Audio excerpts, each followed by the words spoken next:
On December 30th of 2020, I made a commitment to myself. A commitment that just kind of popped into my head that I decided to pursue.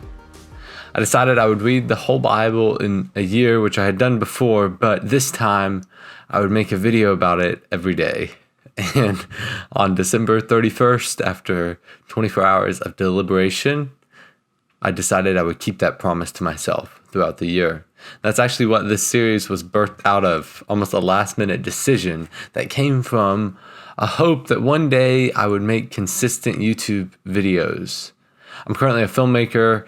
I go and make videos for small businesses and ministries and real estate agents and weddings, but I'd always wanted to pursue YouTube. I just never thought the timing was right until I forced myself to do it. As the book of Proverbs says in chapter 13, verse 12, hope deferred makes the heart sick, but a dream fulfilled is a tree of life.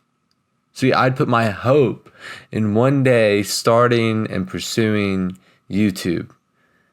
And it honestly made my heart a little sick that I had never done it. It brought resentment to myself, that I would always set goals and never begin or even finish them.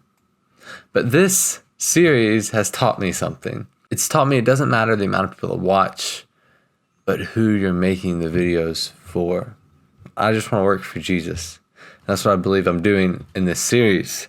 And I wanted to talk about today why I think that you as a believer, or even as a non-believer, are almost required by God to pursue your dreams that he has placed inside of you. And I'm going to share with you a little bit of Proverbs that has helped confirm this conviction in my heart. Chapter 14, verse 4 says, without oxen, a stable stays clean, but you need a strong ox for a large harvest.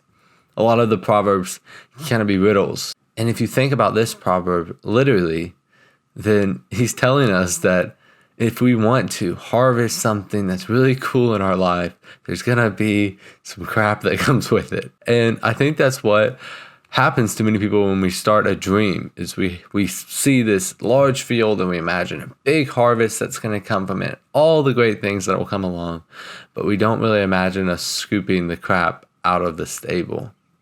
And that's what he's telling you is required to chase your dream, is that there's going to be some crap that comes with it, sometimes more physical than others. Another proverb says, lazy people want much but get little, but those who work hard will prosper. You know, I heard a study that was done about our brains, and essentially there's this thing in our brain called dopamine. It's like the happy drug. It's something that's released in your brain when you do something that makes you happy. When you have a dream and you tell it to someone else, it releases dopamine in your brain. You ever get around people, they always have these dreams and plans, but they never actually do anything with them?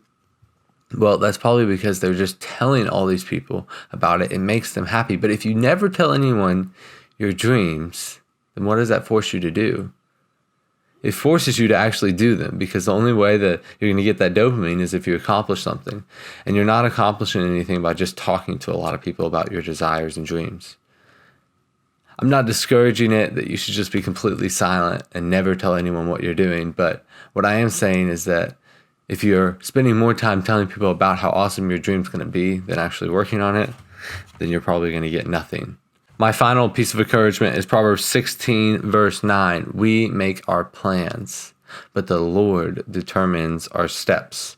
You know, if you get into an old model truck and you sit down in front of the steering wheel and try to turn the wheel, it's almost impossible. Back in the day, they didn't have power steering, so when the car was stationary, it was extremely difficult to turn the wheel. But if you got the car up and moving, you could take one hand and make a turn. This is my final piece of encouragement to you, is just to start. And there's been many things that I wish I had done differently with this series and with this amount of time that I've put into it to invest it into other things. But I'm just going to start, and I'm going to make a plan, but I'm going to But at the same time, I'm going to trust the Lord to determine my steps. So go out, chase your dreams, and I'll see you back here tomorrow as we continue to read through Scripture together.